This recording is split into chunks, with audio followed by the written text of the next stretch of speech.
10 तारीखला खासदार नारायणराव राणे यांचा वाढदिवस आहे. त्यानिमित्ताने जिल्ह्यामध्ये कोण कोण प्रमुख असे नेते मंडळी येणार आहे असं वाटतं? दिनांक 10 एप्रिलला सन्मान्य राणेसाहेब यांचा 74वा वाढदिवस आहे आणि त्याच दिवशी ते अमृत महोत्सवी वर्षामध्ये पदार्पण करत आहेत.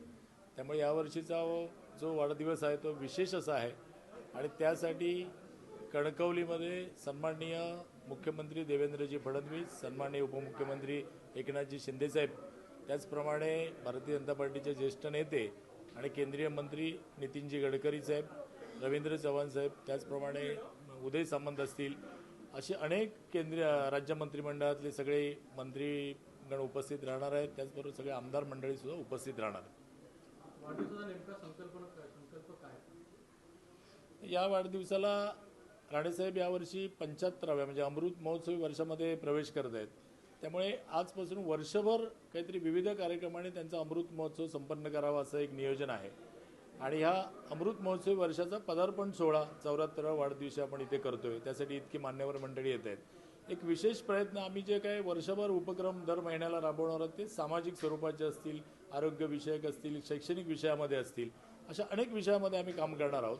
पण पहिल्यांदाच आपण जो या 74व्या वाढदिवसाशी आम्ही एक लोकांना आवाहन केलं आहे की साहेबांना शुभेच्छा देण्यासाठी आपण पुष्पगुच्छ किंवा अन्य काही भेटवस्तू आणण्यापेक्षा प्रत्येकाने किमान एखादं पुस्तक आणावं आणि ती पुस्तकं सगळी स्वीकारली जातील आणि अशा प्रकारे संकलित जी काही 5-7 हजार पुस्तकं होतील त्या सगळ्या पुस्तकांचं व्यवस्थित आपण सॉर्टिंग करून ती पुस्तकं जिल्ह्यातल्या ग्रंथालयांपर्यंत पोहोचवण्याची आपण व्यवस्था करणार आहोत. असा एक अभिनव उपक्रम त्या दिवशी आहे.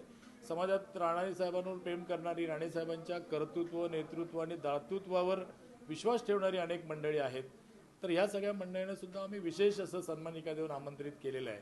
दरवर्षी ही मंडळी असतातच, पण यावर्षी त्यांना आपण खास या सोहळ्यासाठी आमंत्रित केलं आहे. असे विविध विषय या सगळ्या अमृत महोत्सवी वर्षामध्ये आम्ही राबवणार आहोत. यावेळी सेलिब्रिटीही उपस्थित राहणार आहेत. हां, यावेळी या सगळ्या मान्यवरांबरोबर 2 सेलिब्रिटी या ठिकाणी स्वतःहून उपस्थित राहत आहेत.